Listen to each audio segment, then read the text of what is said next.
पहला इजलास और अच्छा आगाज। बातचीत में यूं लगा कि दो के बजाय एक ही कमेटी है। हुकूमती कोऑर्डिनेटर इरफान सिद्दीकी की ब्रीफिंग। दोनों कमेटियां मुतालबात अपनी क़यादत को पहुंचाएंगी। अगली मुलाकात 12 या 13 फरवरी को होने का इम्कान।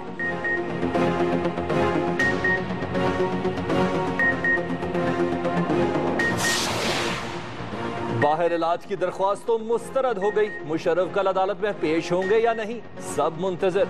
अहमद रजा कसूरी ने सरप्राइज देने का ऐलान करके सस्पेंस में डाल दिया।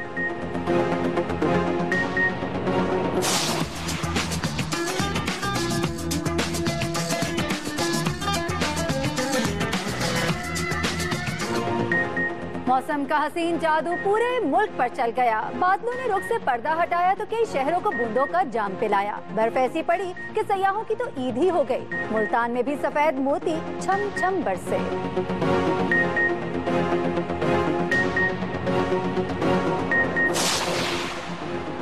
किलर्स के बाद कराची पुलिस भी इन एक्शन। सियासी जमात से ताल्लुक रखने वाला 15 अफराद का कातिल गिरफ्तार। 3 भत्ताखोर भी कानून की गिरफ्त में। एंटी नार्कोटिक्स वालों ने किन्नू की पेटियों में छुपाई गई 2 मन हेरोइन पकड़ ली। पैसा पैसा करती है, क्यों पैसे पे तू मरती है। एक बात मुझे बतला दे, तू उस रब से क्यों नहीं डरती है। दौलत कमाने के शॉर्टकट ने जेल पहुंचा दिया। लाहौर गड़ी शाहू से जाली डॉलरों की गड्डियां पकड़ी गई। मालियत 25 करोड़। बाप बेटा 2 मुलाजमीन समेत अंदर।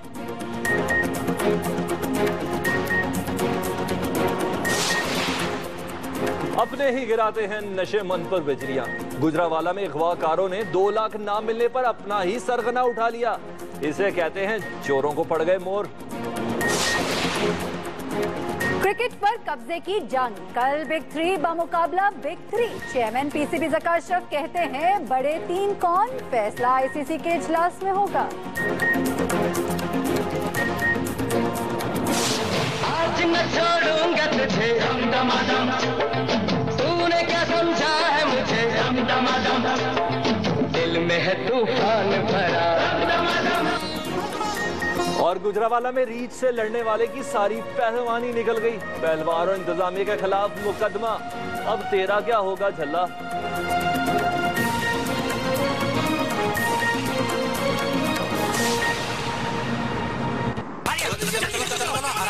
आराम से देख के उठो पानी दो। ये ले सर, ये ऐसे नहीं उठेगा, झटका दे। ये ले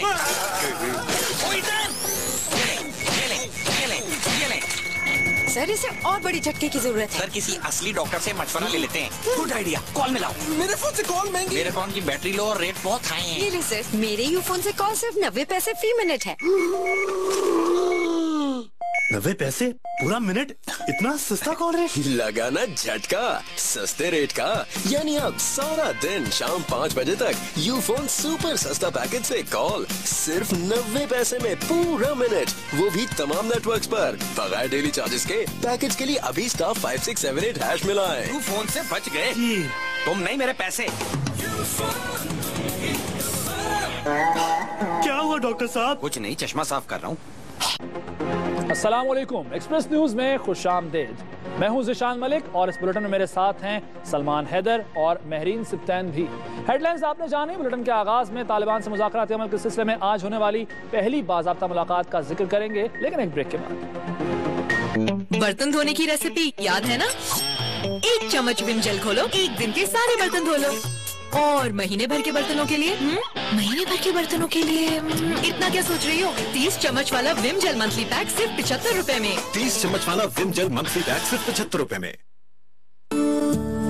नंबर 1 नेटवर्क की नंबर 1 ऑफर।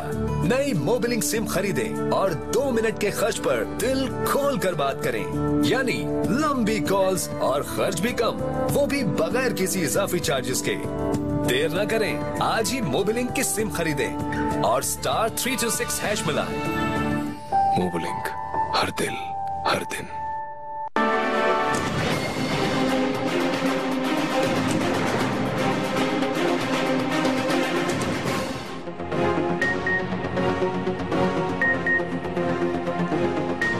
मुल्क में अमन के क़याम के लिए हुकूमत और तालिबान की कमेटियां पहली बार एक साथ बैठी। तवील मुज़ाकरात के बाद मौलाना समीउल हक ने मुश्तरका एलामिया पढ़कर सुनाया।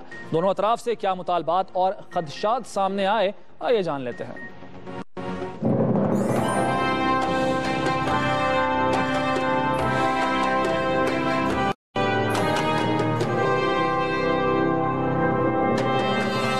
हुकूमत की कमेटी की तरफ से मुज़ाकरात की ठोस बुनियाद के लिए ये नुकात पेश किए गए कि ये नुकात तालिबान तक पहुँचाए जाए। नंबर 1, बातचीत मुकम्मल तौर पर इस्लामी जमहूरिया पाकिस्तान के आइन की मुतय्यन हदूद और तकाज़ों के अंदर होनी चाहिए। नंबर 1। नंबर 2, गुफ्तगू और मुज़ाकरात का दायरा शोरज़दा इलाकों, अफराद, इशूज़ और क़याम अमन से मुतअल्लिक़ा मामलात तक महदूद रहेगी। इसका दायरा पूरे पाकिस्तान पर मुहित नहीं होगा। नंबर 3, मुज़ाकरात की कामयाबी के लिए ज़रूरी है कि अमन सलामती के मुनाफी तमाम कार्रवाइयों का सिलसिला फौरी तौर पर बंद कर दिया जाए। मुज़ाकरात का यह अमल तवील नहीं होना चाहिए। कौम किसी अच्छी खबर की मुंतज़िर है, इसलिए ये अमल भी मुख्तसर तरीन मुद्दत में मुकम्मल होना चाहिए। तालिबान की कायम करदा कमेटी ने अपने तहफ़्फ़ुज़ात रिकॉर्ड कराते हुए कहा कि हुकूमत की कायम करदा कमेटी का दायरेकार, मैंडेट और इख्तियार कितना है, उसकी वजाहत की जाए। नंबर 2, ये कमेटी तालिबान के मुतालबात मनवाने की किस कदर सलाहियत रखती है। नंबर 3, तालिबान कमेटी ने ख्वाहिश जाहिर की कि कमेटी की मुलाकात वज़ीर आज़म Pakistan, chief of army staff और DGISI से भी कराई जाए ताकि ये कमेटी अपने मिशन के सिलसिले में शरह सदर से और पूरी वजाहत के बाद काम कर सके। दोनों कमेटियों ने इस अमर से इत्तेफाक किया कि किसी भी तरफ से ऐसी कार्रवाई नहीं होनी चाहिए जो क़याम अमन के लिए मुज़ाकराती कोशिशों को नुकसान पहुँचाए। दोनों कमेटियों ने पिछले 3-4 दिनों में चंद दिनों के दौरान होने वाले पुरतशद्दुद वाक़यात की मज़म्मत की और आहद किया कि इस तरह की कोशिशें अमन अमल में रुकावट नहीं डाल सकेंगी। तालिबान कमेटी ने वाज़ेह किया कि हुकूमत की तश्कील करदा कमेटी के मुतालबात और एजेंडा के नुकात जल्द अज जल्द तालिबान की क़यादत तक पहुँचा दिए जाएंगे और फिर आकर उनके मौक़िफ़ से सरकारी कमेटी को आगाह किया जाएगा। इसके फौरन बाद दोनों कमेटियों का दूसरा मुश्तरका इजलास होगा। हुकूमत की कमेटी ने इस ख्वाहिश का भी इजहार किया है कि वो तालिबान की आला क़यादत से बराह रास्त राबिता और मुलाकात चाहेगी। दुनिया भर की नजरें जिस इजलास पर जमी थीं, आज हो गया। इजलास को लेकर हुकूमती कमेटी के सरबराह इरफान सिद्दीकी का क्या मौक़िफ़ रहा, बता रहे हैं जमशेद खान।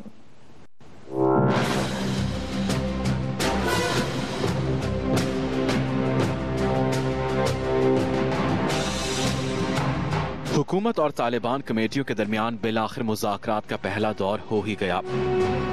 मुज़ाकरात के बाद दोनों कमेटियों ने मीडिया से बातचीत भी की। हुकूमती कमेटी के सरबराह इरफान सिद्दीकी ने मीडिया ब्रीफिंग के दौरान कहा, तालिबान कमेटी ने पूरी खैर सगाली से हमें सुना। तालिबान कमेटी के अरकान भी अमन के हामी हैं। बातचीत में यूं लगा कि 2 की बजाय एक ही कमेटी है। एक लम्हे के लिए भी कोई कशीदगी की फजा नहीं आई। इंतहाई दोस्ताना तरीके से, अफ़ाम तफ़हीम के अंदाज में और एक दूसरे से हमदर्दी के अंदाज में कौमी तकाज़ों के पेश नज़र, एक बड़े मकसद को पेश नज़र रखते हुए इंतहाई अहम, इंतहाई मुफीद, इंतहाई नतीजा खेज और इंतहाई फ़ायदामंद, सूदमंद गुफ्तगू शुनीद रही है। मीडिया ब्रीफिंग के बाद एक्सप्रेस न्यूज से खुसूसी गुफ्तगू करते हुए इरफान सिद्दीकी का यह भी कहना था कि तालिबान की मुज़ाकराती कमेटी तालिबान शूरा ने तश्कील दी है, जबकि इसके अलावा भी 9 रुकनी कमेटी तश्कील दी गई है जो बहुत से ग्रुप्स की नुमाइंदगी कर रही है। अगर वो ये पैगाम इसी मुस्बत तरीके से वहाँ तक पहुँचा सकते हैं और वहाँ से इसी तरह की मुस्बत स्पिरिट लाकर हम तक पहुँचा सकते हैं और हम जो उनके तहफ़्फ़ुज़ात हैं उनको दूर कर सकते हैं, तो ये बड़ी अच्छी पेशरफ्त है। बहुत बड़ा दिन है आज। इरफान सिद्दीकी का यह भी कहना था कि बड़े मकसद के लिए एक दूसरे के साथ हैं। आगे का लाए अमल भी मिलकर तय कर लिया है। कमेटियों के मुज़ाकरात दोस्ताना माहौल में जारी हैं। मुज़ाकरात के माहौल में गर्मजोशी पाई जाती है। Jamshed Khan, express news, Islamabad. आज वफाकी दारुल हुकूमत में मुज़ाकराती कमेटियों की मुलाकात के लिए जगह और वक्त के तयन के मामले ने सबको चकरा कर रख दिया। मीडिया के साथ भी आंख मिचोली होती रही।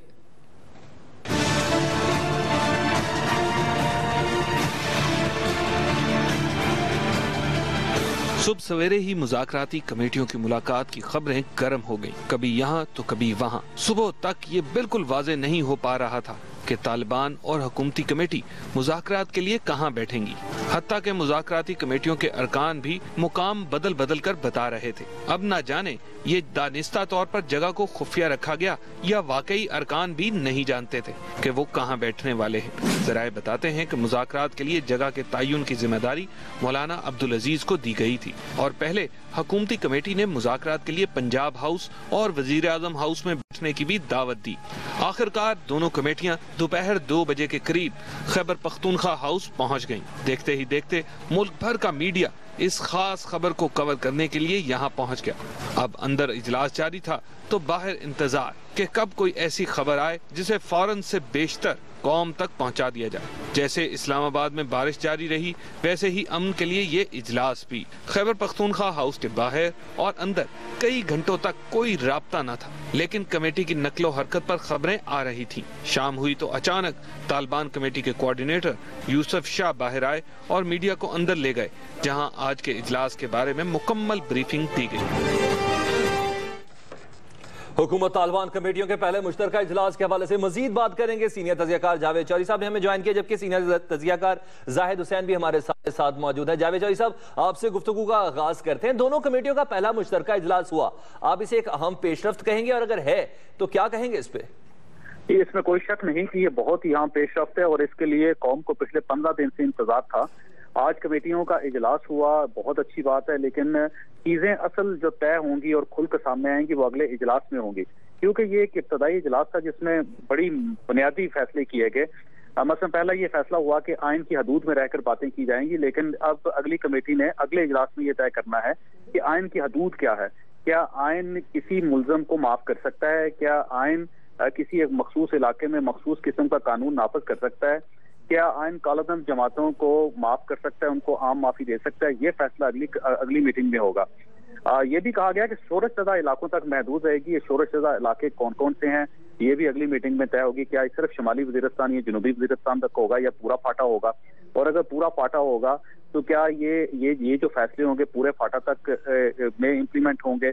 और अगर ये फाटा तक इम्प्लीमेंट होंगे तो वहां पे क्योंकि सदर के इख्तियारात हैं और गवर्नर के इख्तियारात, उन इख्तियारात का क्या किया जाएगा ये भी जाहिर अगली मीटिंग में तय होगा।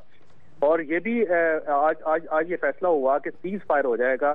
अगली मीटिंग में ये फैसला करना है कि सीज फायर पहले कौन करेगा, क्या हुकूमत पाकिस्तान करेगी? और अगर हुकूमत पाकिस्तान करेगी सीज फायर तो वहां पर जो अफवाज पाकिस्तान काम कर रही हैं क्या उनको वापस बुलवाया जाएगा? और अगर तालिबान सीज फायर का ऐलान करेंगे तो ये थर्ड पार्टी की तरफ से जो धमाके हो रहे हैं उनको कौन रोकेगा? क्या उसकी जिम्मेदारी तालिबान उठाएंगे या वो हुकूमत पाकिस्तान की जिम्मेदारी होगी? ये जाहिर है इसका फैसला भी अगली जो होगी इजलास उसी में होगा। एक और आज इन्होंने ये फैसला किया कि 9 रुकनी जो सियासी शूरा है उनकी क्या हुकूमती कमेटी को उनके सामने भी जवाब देना होगा या यही कमेटी काफी है जो तालिबान की बनी है? ये भी बिल्कुल। अभी जावेद चौधरी साहब बहुत से फैसले भी करने और अगली मुलाकात में बातें बहुत सी जो है वो वाज़ेह हो जाएंगी। सीनियर तजियाकार जाहिद हुसैन साहब भी हमारे साथ मौजूद है, उनसे भी जानते हैं वो इस पर क्या कहते हैं। जाहिद हुसैन साहब, एक अहम मुलाकात थी, पहला इजलास था, दोनों तरफ से कमेटियों ने तीन जो है नुकात सामने रखे, तो इसमें खासतौर पर जो मुलाकात का मुतालबा किया गया, आप क्या कहते हैं? ये मुतालबा कबल अज़ वक्त नहीं कर दिया गया? देखिए, मैं समझता हूँ कि ठीक है, इब्तिदा तो हो गई है, पहली जो है मीटिंग हो गई है, लेकिन बहुत सारे सवालात अभी बाकी हैं। और मैं समझता हूँ कि सबसे बुनियादी चीज़ तो वही आती है कि हम जब बात करते हैं कि ये आइन के दायरेकार में बातचीत होगी तो सबसे बड़ा सवाल तो पहले ये पैदा होता है कि क्या एक तालिबान जो कि एक दहशत पसंद तंजीम पाकिस्तान के कानून के तहत है और जो कि एक गैर कानूनी करार दी गई है, तो सबसे पहली बात यह है कि आप आइन की सबसे बड़ी खिलाफ वर्जी तो आज हो गई है। दूसरी बात यह है कि या तो अब गवर्नमेंट तय करे कि जो है उसका तब्दील हो गई है, उसकी नौयत तब्दील हो गई है। दूसरी बात ये आती है कि अब वही आती है कि शोरश ज़दा के इलाके कौन से हैं। और वो अभी तक कोई तयन नहीं है। शोरज़दा तो आपको देखा जाए कि दहशत पसंदी की कार्रवाइयाँ तो पूरे मुल्क में जारी हैं, और ये सिर्फ जो है खैबर पख्तूनख्वा में ज़्यादा जोर है उसका, लेकिन कबाइली इलाकों से लेके जो है आपके कराची में भी इस किस्म के जो है अनासिर काम कर रहे हैं। एक तो ये सबसे बड़ी बात हुई। दूसरी बात ये है कि जब हम ये बात करते हैं कि तालिबान को कबायली इलाकों तक जो है उनकी अजादारी हो जाएगी या ऐसी तजवीज़ रखी गई, तो सबसे पहला सवाल ये पैदा होता है कि तालिबान किस तरह से जो है वो कबायली लोगों की जो है नुमाइंदगी करते हैं। हालांकि अगर देखा जाए कि तालिबान के सबसे बड़े शिकार तो कबायली इलाके के लोग हुए हैं, तो अगर ये ऐसी चीज होती है जिसमें इस बात को हुकूमत तस्लीम करती है या कमेटी तस्लीम करती है कि उनमें जो है वहाँ पे अमलदारी होगी तालिबान की, तो सबसे बड़ा तो नुकसान जो है वो कबायली इलाकों को होगा। और एक सबसे बड़ी बात यह है कि ये जो बात कही जा रही है कि सीज फायर, देखिए ये कोई दो फौजों के दरमियान जंग नहीं हो रही है कि जिसमें सीज फायर होती है। जहाँ तक इस रियासत का ताल्लुक है तो रियासत का फर्ज यानी मजीद आज की मुलाकात मजीद सवालात ने भी जन्म लिया। इस वक्त तालिबान कमेटी के कोऑर्डिनेटर मौलाना यूसुफ शाह साहब ने हमें ज्वाइन किया है। बहुत शुक्रिया यूसुफ शाह साहब, एक्सप्रेस न्यूज के लिए आपने वक्त निकाला। काफी इब्तिदा है, दोनों फ्रीकैन ने मुलाकात की भी बात कर ली है और कहा मुकायदा इस चीज का मुतालबा भी किया गया। आप नहीं समझते कि अभी एजेंडा तय होना बाकी है? जी शुक्रिया जी। देखिए आज मुज़ाकराती कमेटियों का इजलास इंतहाई खुशगवार माहौल में हुआ, और ये जो खदशात हमारे मुख्तलिफ साथी हैं वो पेश कर रहे हैं, अभी हमने इन खदशात की तरफ नहीं जाना है। अब देखो हम इस तरफ अमन की तरफ जाना चाहते हैं। ये खदशात जो पेश कर रहे हैं ये बिल्कुल बेजा है। ये शोरत किस चीज की वजह से पैदा हो गई है, तो मुहर्रिकात और अवामिल पर हमने सोचना है। तो जब ये मुहर्रिकात और अवामिल पर सोचेंगे तो फिर इसी नतीजे पर पहुंचेंगे कि यहाँ इधर ही हमने बात करनी है। अगर यहाँ पेशावर में कुछ होता है, लाहौर में कुछ होता है, तो किस वजह से होता है और ये लोग क्यों वहाँ गए? सबसे पहले ड्रोन हमले शुरू हो गए, फिर ड्रोन हमलों की वजह से ये जंग शुरू हो गई। परवेज मुशर्रफ ने यू टर्न लिया, वहाँ उन लोगों पर हमले शुरू कर दिए। तो इन सारे हक़ाइक़ को मद्देनजर रखते हुए इसलिए आज कहा गया कि सूरतज़दा इलाकों तक ये सिलसिला महदूद रहेगा। इंशाल्लाह वहाँ अमन आ जाए, वहाँ उनसे बात हो जाए तो फिर कोई रुकावट नहीं होगी इंशाल्लाह रास्ते में। दूसरी बात यह है कि ये मुज़ाकराती सिलसिला इंशाल्लाह कामयाबी की तरफ जा रहा है। ये आज जो जिन नुकात पर किया गया और जिस खुशगवार माहौल में बात हो गई, तो इससे अंदाजा हो रहा है कि हम इस सफर को आगे जारी रख सकते हैं इंशाल्लाह इस सफर को आगे जारी रखा जा सकता है। बहुत पुरुमीद नजर आ रहे हैं मौलाना यूसुफ शाह साहब, आपका बहुत शुक्रिया। जाहिद हुसैन साहब आपका बहुत शुक्रिया, जबकि जावेद चौधरी साहब हमें इस्लामाबाद से ज्वाइन किया था, आपका भी बहुत शुक्रिया। हुकूमत और तालिबान के मुज़ाकरात शुरू होने के बाद उनकी कामयाबी के हवाले से तवक्कुआत भी बहुत है और खदशात भी कुछ कम नहीं। जी हाँ, इस्लामाबाद में अरकान पार्लियामेंट ने एक्सप्रेस न्यूज के नुमाइंदे अहमद मंसूर से क्या बात की, आइए जान लें। बिल्कुल, इस पर भी हम बात करेंगे, लेकिन इससे पहले हम बात करते हैं हुकूमती मुज़ाकराती कमेटी के रुकन रुस्तम शाह महमूद की, जो कहते हैं कि मुज़ाकरात के दौरान हुकूमत और तालिबान ने सीज फायर पर इत्तेफाक किया है, ताहम तालिबान मुखालिफ गिरोहों की जमानत नहीं दी जा सकती। वो भी एक्सप्रेस न्यूज से बात कर रहे थे। में इस बात पे इत्तेफाक किया कि कार्रवाइयाँ नहीं की जाएंगी, लेकिन आपको मालूम है कि वहाँ पे और बहुत ग्रोह हैं और बाज़ ऐसे आउटफिट्स हैं, ऐसे ग्रोह हैं जो कि टीटीपी के मुखालिफ समझे जाते हैं, उनके एडवर्सरीज हैं। वो उनकी जमानत के वो कोई ऐसा काम नहीं करेंगे, उनकी जमानत देना बहुत मुश्किल है। लिहाजा जो लोग बातचीत में एंगेज्ड हैं उनसे तो ये तवक्को की जाएगी कि कोई कार्रवाई नहीं होगी, किसी तरफ से भी नहीं होगी। लेकिन जो लोग इस प्रोसेस का हिस्सा नहीं है उनके बारे में कोई ऐसी बात हतमी तौर पर कही जा सकती है। हुकूमत और तालिबान के मुज़ाकरात शुरू होने के बाद इनकी कामयाबी के हवाले से तवक्कुआत भी बहुत हैं और खदशात भी कम नहीं। इस्लामाबाद में अरकान पार्लियामेंट ने एक्सप्रेस न्यूज के नुमाइंदे अहमद मंसूर से क्या बात की, आइए जानते हैं। हुकूमत और तालिबान की नामजद करदा कमेटियों का पहला इजलास हो गया है, जिसे मुज़ाकरात का बाज़ाब्ता आगाज भी कहा जा रहा है। तवक्कुआत, उम्मीद और खदशात के साथ शुरू होने वाला ये सफर मंतकी अंजाम तक पहुँच पाएगा। आइए अरकान पार्लियामेंट की राय जानते हैं।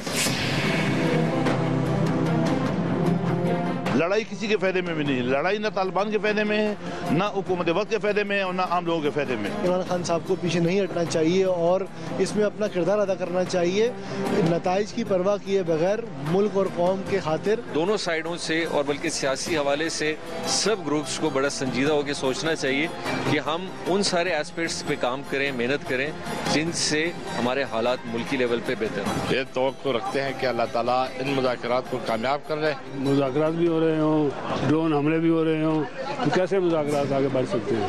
इसलिए मुझे तो कोई उम्मीद नज़र नहीं आ रही कि कैसे कहने की बात है कि अल्लाह करे कामयाब हो जाए, लेकिन मुझे नज़र नहीं आ रहा। अरकान पार्लियामेंट कहते हैं मुज़ाकरात को असल खतरा नाकाबिले अमल मुतालबात से है, इसलिए दोनों तरफ से ऐसे मुतालबात सामने आने चाहिए जिन पर अमल मुमकिन हो। Ahmed Mansoor, express news, parliament house, Islamabad. Professor Ibrahim का ये कहना है कि उम्मीद है मुस्तकबिल में हुकूमत और तालिबान आमने सामने बैठकर बराह रास्त अमन की बात करेंगे। वो एक्सप्रेस न्यूज से खुसूसी गुफ्तगू कर रहे थे। हमारी कमेटी ने भी ये हुकूमती कमेटी के सामने बात रखी है कि हम वज़ीर आज़म, चीफ ऑफ आर्मी स्टाफ और DGI से मिलना चाहेंगे, और हुकूमती कमेटी ने ये बात रखी है कि हम तालिबान की शूरा से भी मिलना चाहेंगे। और जिस तरह इरफान सिद्दीकी साहब की सख्त हैसियत से वज़ीर आज़म के माविन खुसूसी की, इस तरह तालिबान की तरफ से कायम करदा कमेटी में भी तालिबान का बराह रास्त नुमाइंदा भी शामिल होना चाहिए कि मुस्तकबिल में ऐसी सूरत हाल पैदा हो जाए कि हुकूमत और तालिबान बिल्कुल पुरअमन माहौल में एक दूसरे के सामने हो और एक दूसरे की बात सुने। हुकूमत और तालिबान कमेटी का आज इजलास हुआ जो खुशाइन तस्वुर किया जा रहा है। यहाँ को एक ताज़रीन अपडेट दे, कौमी असम्बली ने इंसदाद दहशतगर्दी तरमीमी बिल 2014 की मंजूरी दे दी और बिल में दहशतगर्दों के सरमाए की रोकथाम का तरीकाकार वाज़े किया गया है। जी हाँ, दहशतगर्दों के सरमाए को रोकने का तरीकाकार वज़ा किया गया है। इसमें कौमी असम्बली ने इंसदाद दहशतगर्दी तरमीमी बिल 2014 की मंजूरी दे दी और इस बिल के मुताबिक किस तरह से दहशतगर्दों के सरमाए को रोका जाएगा और इसका क्या तरीकाकार होगा वो वज़ा किया गया है। इस बिल को लेकर अपोजिशन में काफी तहफ़्फ़ुज़ात भी थे, लेकिन बिल आखिर कौमी असम्बली ने इंसदाद दहशतगर्दी तरमीमी बिल 2014 की मंजूरी दे दी है। और नाज़रीन, आप जिक्र करेंगे साबिक सदर जनरल रिटायर्ड परवेज मुशर्रफ का, जिनके खिलाफ आइन शिकनी पर खुसूसी अदालत गद्दारी मुकदमे की समाअत कल करेगी। मुशर्रफ के वकील कहते हैं कि उनके मौक्किल अदालत में पेश होंगे या नहीं, कौम को सरप्राइज मिलेगा, जबकि मुशर्रफ की मुमकिना पेशी पर 1000 सिक्योरिटी एहलकार तैनात किए जाएंगे। मजीद बता रहे हैं इस्लामाबाद से मोहम्मद बिलाल।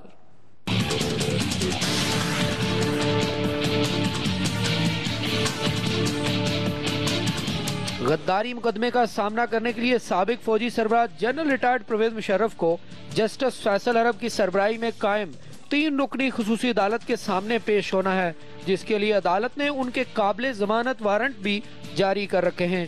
फौजी अस्पताल AFIC में जेर इलाज परवेज मुशर्रफ अदालत में पेश होंगे भी या नहीं, उनकी जानिब से अब तक बाज़ाब्ता ऐलान नहीं किया गया। उनके वकील अहमद रजा कसूरी कहते हैं कि साबिक सदर डॉक्टरों की मशावरत से ही कोई हतमी फैसला करेंगे। हम एलिमेंट ऑफ सरप्राइज रखना चाहते हैं। इंशाअल्लाह ताला यहाँ आपने इतना सब्र और तहम्मुल का दिया है, अपना इजहार किया है, चंद घंटों की बात और रह गई है, इंशाअल्लाह सब सहमति आ जाएगी। इधर इस्लामाबाद पुलिस ने अदालत की जानिब से साबिक सदर के वारंट गिरफ्तारी के हुक्म की तामील की रिपोर्ट तैयार कर ली है, जिसमें बताया गया है कि साबिक सदर के वारंट की तामील AFIC में करा दी गई है। दूसरी जानब परवेज मुशर्रफ के करीबी जराये का कहना है कि वारंट वसूल करते वक्त साबिक सदर ने सरकारी दस्तावेजात पर आज से तहरीर किया है कि वो खुसूसी अदालत को तस्लीम ही नहीं करते। परवेज मुशर्रफ के वकला का कहना है कि साबिक फौजी सरबराह के खुसूसी अदालत की जानब से वारंट के इजरा के अमल को सुप्रीम कोर्ट में चैलेंज कर दिया गया है।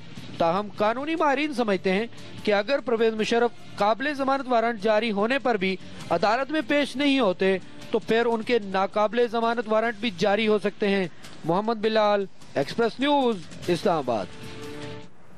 अहमद रजा कसूरी ने तो सरप्राइज देने का ऐलान कर दिया है, देखते हैं कल क्या होता है। कुछ मौसम की बात करते हैं। मुल्क के बालाई इलाकों में शदीद बर्फबारी का सिलसिला जारी है। शदीद मौसम में खैबर पख्तूनख्वा के पहाड़ी इलाकों में जिंदगी मफलूज हो गई। मरी में आसमान से उतरती बर्फ देखने के लिए सयाहों का रश बढ़ गया।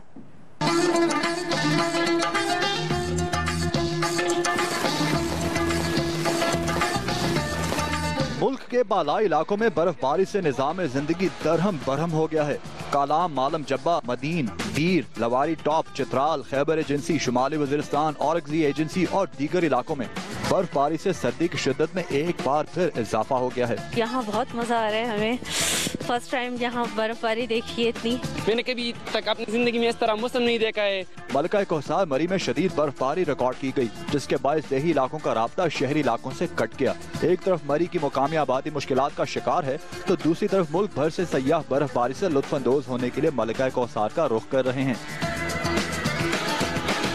मरी का मॉल रोड सयाहों का मस्कन बना हुआ है, जहां चहलकदमी के दौरान सयाह सर्दी से बचने के लिए चाय और कॉफी का लुत्फ उठा रहे हैं। बर्फ में हमने बहुत इंजॉय किया है, बहुत अच्छा लग रहा है, बहुत इंजॉय करें। महकमा मौसमियात के मुताबिक मालम जब्बा में 10 इंच, बारा चनार 6 इंच, कालाम में 3 इंच बर्फबारी रिकॉर्ड की गई। बालाई इलाकों में बर्फबारी के दौरान लैंडस्लाइडिंग का खतरा भी है, इसलिए लोगों को सफर के दौरान मुहतात रहने की हिदायत की गई है। मुल्क के बेशतर इलाकों में वक्फे वक्फे से बारान रहमत बरसती रही, जिससे दम तोड़ती सर्दी में फिर जान पड़ गई। भीगे हुए मौसम में लोग गर्म गर्म पकवान के लुत्फ उठाते रहे।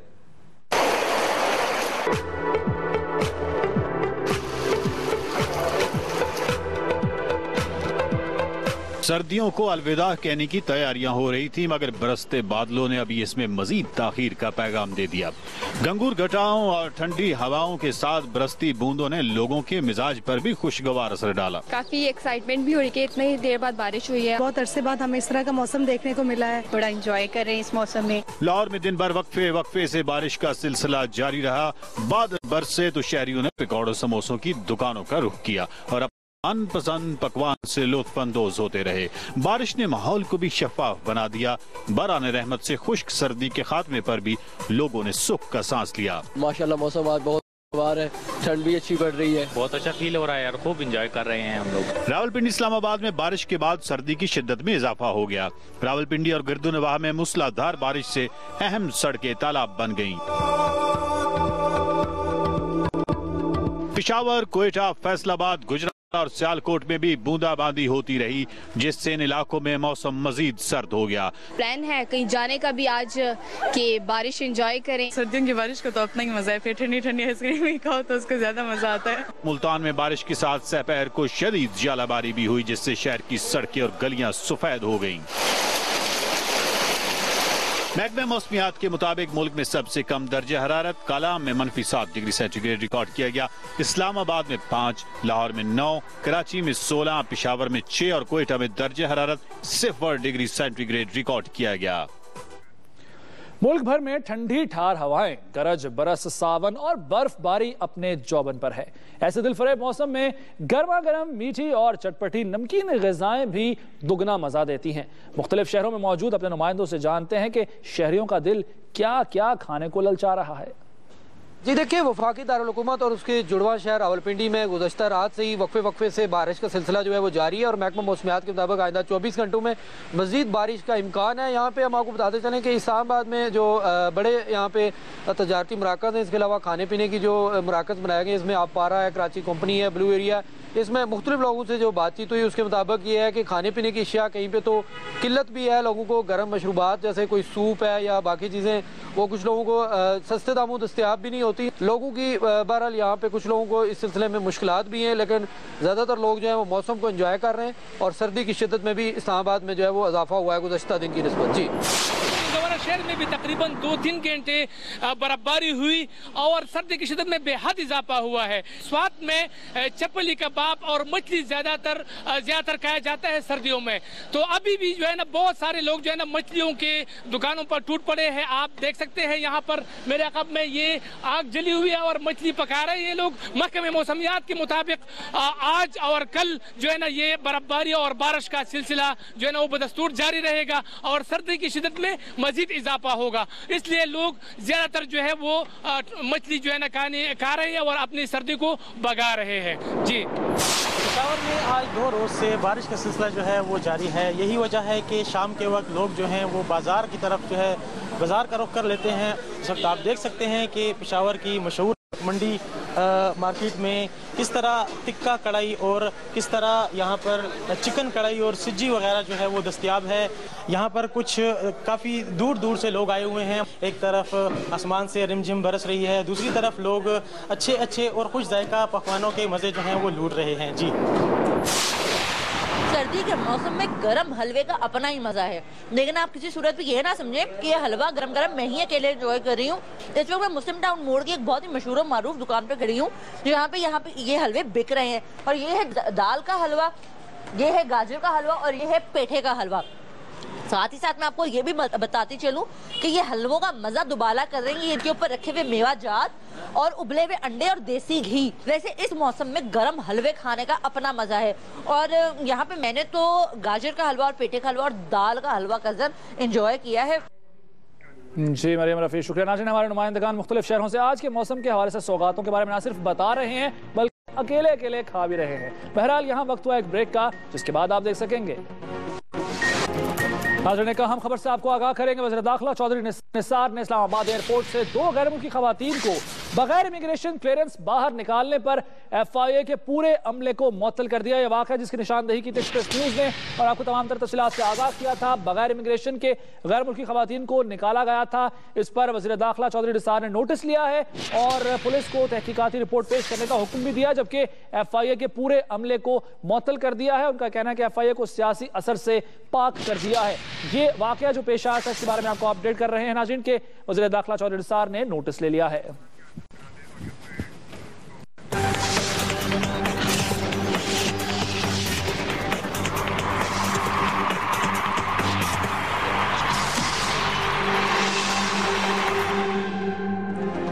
एक्सप्रेस स्पोर्ट्स सेंटर में खुशामदीद। चेयरमैन PCB ज़का अशरफ कहते हैं कि क्रिकेट में पाकिस्तान के तन्हा रहने के खदशात में जान नहीं है। जनूबी अफ्रीका और श्रीलंका हमारे साथ हैं, बात सच्चाई की है और मुजाहिद एक भी हो तो लाखों के लश्कर को रोक देता है। पाकिस्तान सुपर लीग कराई जाएगी।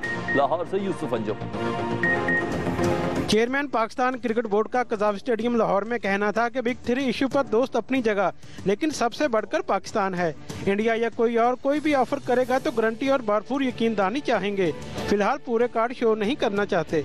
हमारी जो रिजर्वेशंस हैं उसको भी देखेंगे, जो साउथ अफ्रीका की है उनको भी सुनेंगे, वो हमारी सुने। इसी तरह श्रीलंका से भी हम बातचीत करेंगे। तो ये देख के फिर, क्योंकि नेक्स्ट डे मीटिंग है, तो उसमें एक कॉमन स्टैंड बनाने की बात। ज़का अशरफ का कहना था कि वज़ीर आज़म मसरूफियात की वजह से शायद वक्त नहीं दे सके। रुकावटें डालने वाले और पंक्चर लगाने वाले कदम कदम पर मिलते हैं, लेकिन हम खलूस नीयत से पैटर्न चीफ से मिलना चाहते हैं। ICC के इजलास के बाद अधूरे मंसूबे भी मुकम्मल करेंगे। क्लब क्रिकेट बहाल और क्लबों का डेटा सेंट्रलाइज किया जाएगा। स्कूल और कॉलेज क्रिकेट के लिए मियादात, वसीम अकरम, इंज़मामुल हक, शुएब अख्तर जैसे प्लेयर्स की खिदमत हासिल की जाएंगी। जो क्रिकेट से मुंसलिक क्रिकेटर्स हमारे PCB में हैं, वो भी इनके साथ शामिल होंगे और ये हम एक वे फॉरवर्ड प्लान तैयार करेंगे जो अगला वर्ल्ड कप आ रहा है उसके लिए। चेयरमैन PCB के मुताबिक पाकिस्तान सुपर लीग के इनकाद पर काम शुरू हो चुका है। वर्ल्ड कप की तैयारियों के लिए इमरान खान समेत तमाम बड़े प्लेयर से मुशावरत की जाएगी। 9 फरवरी को कोचेज कमेटी का पहला इजलास होगा। Mohammad Yusuf Anjum, express news, Lahore. दुनिया क्रिकेट की नंबर 1 टीम ऑस्ट्रेलिया है, लेकिन आपके ख्याल में नंबर 1 कौन है? और दुनिया भर के शायकीन ने पाकिस्तान के हक में सबसे ज्यादा वोट दिए। क्रिकेट वेबसाइट पर इन दिनों ऑनलाइन पोल जारी है और अब तक 2 लाख से ज्यादा शायकीन वोट का हक इस्तेमाल कर चुके हैं। 2,01,680 अफराद की राय शुमारी तक पाकिस्तानी टीम 53,361 वोटों के साथ 26.46 की औसत से पहले नंबर पर है। इंडिया टीम 49,541 वोटों के साथ 24.56 की औसत से दूसरी पोजीशन पर मौजूद है। जनूबी अफ्रीका 49,077 वोट लेकर 24.33 की औसत से तीसरे नंबर पर है। ऑस्ट्रेलिया टीम चौथे, बांग्लादेश 5वें, न्यूजीलैंड 6ठे, श्रीलंका 7वें और इंग्लैंड 8वें नंबर पर है। अमरीकी रियासत टेक्सास के शहर पोर्ट आर्थर में 5 फरवरी का दिन पाकिस्तानी क्रिकेटर शाहिद आफरीदी से मंसूब कर दिया गया है। शहर की कुंजी भी बूम बूम आफरीदी के हवाले की गई। Shahid Afridi Islamic circle of north America की दावत पर अमेरिका का दौरा कर रहे हैं। उन्हें न्यूयॉर्क, न्यू जर्सी और फ्लोरिडा जाना है, जहां इस्लामिक सर्कल ने एक क्रिकेट कैंप भी लगाया। उन्हें एक और एजाज भी हासिल हो गया, जबकि मेयर पोर्ट आर्थर ने मोअज़्ज़िज़ीन शहर के सामने शहर की कुंजी शाहिद आफरीदी को दी। What's happening? Scott for a lot. He's got this well enough. He's hit a gap, and he's hit a spectator. That's massive. That's gone over the offside, and that hasn't carried the. खेल की खबरों के बाद अब कुछ दीगर खबरें। मुशीर खारजा सरताज अजीज का कहना है कि वजीर आजम की शख्सियत इंतहाई पेचीदा है। उन्होंने कुछ और हकायक से भी पर्दा उठाया। Program face to face with Moeed Pirzada में। प्रोग्राम आप आज रात 11:05 पर देख सकेंगे। आपने इस किताब में एक बहुत ही इंटरेस्टिंग चीज लिखी है, मैं हैरान ही रहा हूँ पढ़ के। आपने लिखा है कि नवाज शरीफ एक इंतहाई कॉम्प्लेक्स पर्सनैलिटी है। एक चैप्टर, उसके चैप्टर 8 के शुरू में वो तो ज़ाहिर है, और उनको समझना जो है वो आसान नहीं है। जो भी इम्पोर्टेंट लीडर होता है, आपने रूजवेल्ट की किताब पढ़ी होगी, सला सिंगर की, उसने 3 वॉल्यूम उस पर लिखे सला सिंगर पे, और कहा कि ये 3 वॉल्यूम लिखने के बाद जब आप मुझसे पूछेंगे कि do I understand Roosevelt, I am sorry I say no. तो जितने भी इंपॉर्टेंट लीडर होते हैं, they can't be transparent, they have to have some complexity. अब आपको नवाज शरीफ साहब की समझ आ गई? काफी बेहतर होगी। इसमें लिखा कि कैसे 97 में या 98 में आप लोग डावोस में थे जब आपकी विलियम रिचर्डसन से मुलाकात हुई, और किसी बात पे उन्होंने कहा कि अफगानिस्तान का कुछ पूछा, आपने बताया, नवाज शरीफ साहब ने आपकी तरफ देखा, आपने एक्सप्लेन कर दिया, मियां साहब बड़े इंप्रेस हुए। उन्होंने कहा I want you to be my foreign minister. आपने कहा 2 महीने पहले तो आपने मुझे कहा था मैं तुम्हें प्रेसिडेंट नहीं बना सकता क्योंकि तुम्हारे में फाइनेंस मिनिस्ट्री तो नहीं छोड़ सकता। तो उस पर हंसने लग गए। तो अभी इस दफा क्या कहा उन्होंने आपको? क्या और कोई फॉरेन मिनिस्टर नहीं? बुलेटिन में शामिल करेंगे कुछ मजीद खबरें भी एक ब्रेक के बाद। बुलेटिन में खुश आमदीद। बात करते हैं शहर कायद की। कराची में ईस्ट पुलिस ने अलग अलग कार्रवाइयों में एक मुबैना टारगेट किलर और 3 भत्ताखोरों को गिरफ्तार कर लिया। SSP ईस्ट पीर मोहम्मद शाह ने न्यूज कॉन्फ्रेंस में दावा किया कि मुबैना टारगेट किलर खालिद इकबाल ने कराची के मुख्तलिफ इलाकों में 15 अफराद को कत्ल करने का एतराफ किया है। मुलजिम का ताल्लुक एक सियासी जमात से है, जबकि गैंगस्टर अहमद अली मक्सी का भाई असगर अली मक्सी भी एक छापे में पकड़ा गया। मुलजिम भत्ताखोरी और टारगेट किलिंग में मुलव्वस है, जबकि दीगर 2 गिरफ्तार मुलजिम अदनान अहमद और शाहिद अली खान भी पुलिस को भत्ताखोरी और लूटमार की वारदातों में मतलूब थे। और DCO गुजरावाला ने पहलवान और रीच के मुकाबले का नोटिस लेते हुए इंतजामिया और पहलवान के खिलाफ मुकदमा दर्ज कराने का हुक्म दे दिया। गुज़िश्ता रोज गिरजाक के इलाके राजकोट में शफीक और झल्ला पहलवान और रीच के दरमियान कश्ती का मुकाबला हुआ, जो 40 मिनट तक जारी रहा। मुकाबला देखने के लिए शहरियों की बड़ी तादाद जमा थी। DCO गुजरावाला राजा रिफत मुख्तार ने वाक़े का नोटिस लेते हुए CPO गुजरावाला से जवाब तलब कर लिया और इंतजामिया पहलवान के खिलाफ मुकदमा दर्ज कराने का हुक्म दे दिया। सक्खर में कौमी अवामी तहरीक के ज़ेर तमाम मोहब्बत सिंध रैली में ज़काफ़ती नगमों ने रंग भर दिए। अयाज लतीफ़ पलेजो कहते हैं कि आलमी ताकतें सिंध को तोड़ना चाहती है। 13 चौक सक्खर से निकाली जाने वाली रैली में अवामी तहरीक के सैकड़ों कारकुनों के अलावा शहरी ने बड़ी तादाद में शिरकत की। शुरका मुख्तलिफ इलाकों से होते हुए लोक्स पार्क पहुंचे, जहां क़याम किया गया। और बात सिंध फेस्टिवल की, जिसकी गहमा गहमी बलूचिस्तान तक जा पहुंची। साहिली इलाके मुबारक विलेज में डीप सी फिशिंग टूर्नामेंट ने मछेरों के चेहरों पर मुस्कुराहटें बिखेर दी। तफसील बता रहे हैं शाकिर सुल्तान।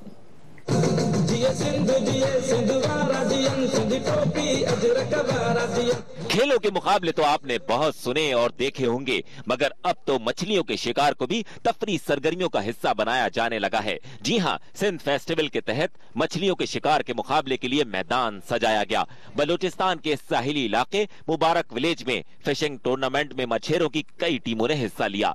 ये टीमें कश्तियों के जरिए गहरे समंदर में पहुंची और फिर सब मछलियां पकड़ने में मशगूल हो गए।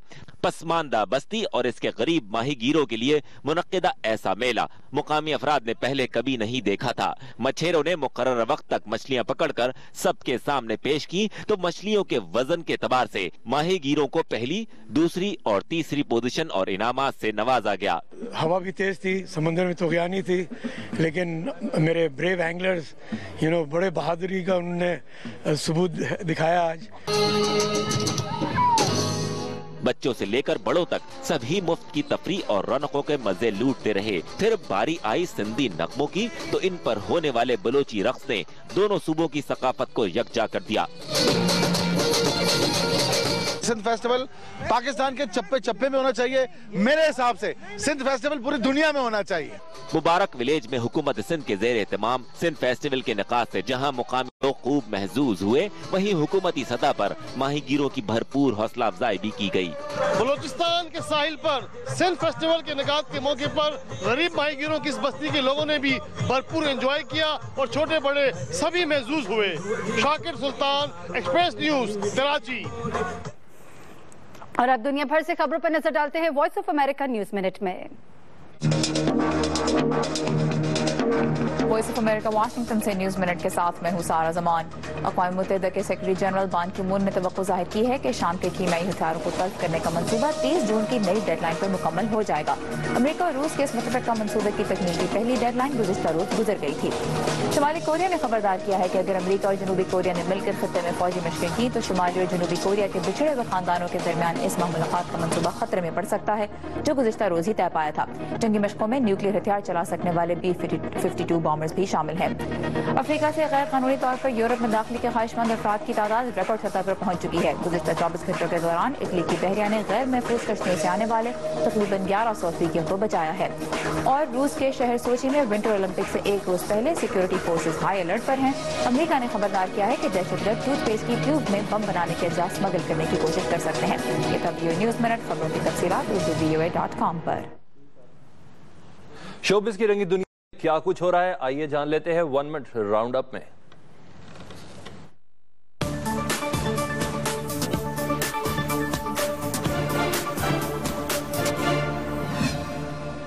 रोबोकॉप सीरीज की नई फिल्म का लंदन में शानदार प्रीमियर हुआ। शायकीन की भरपूर शिरकत ने तकरीब को 4 चांद लगा दिए।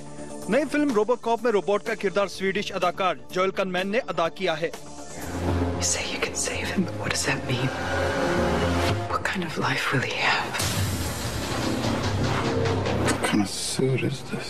It's not a suit, it's you. What the hell did you do to me? Express news से फिल वक्त इतना ही। कुछ ही देर में हाजिर होंगे हेडलाइंस के साथ।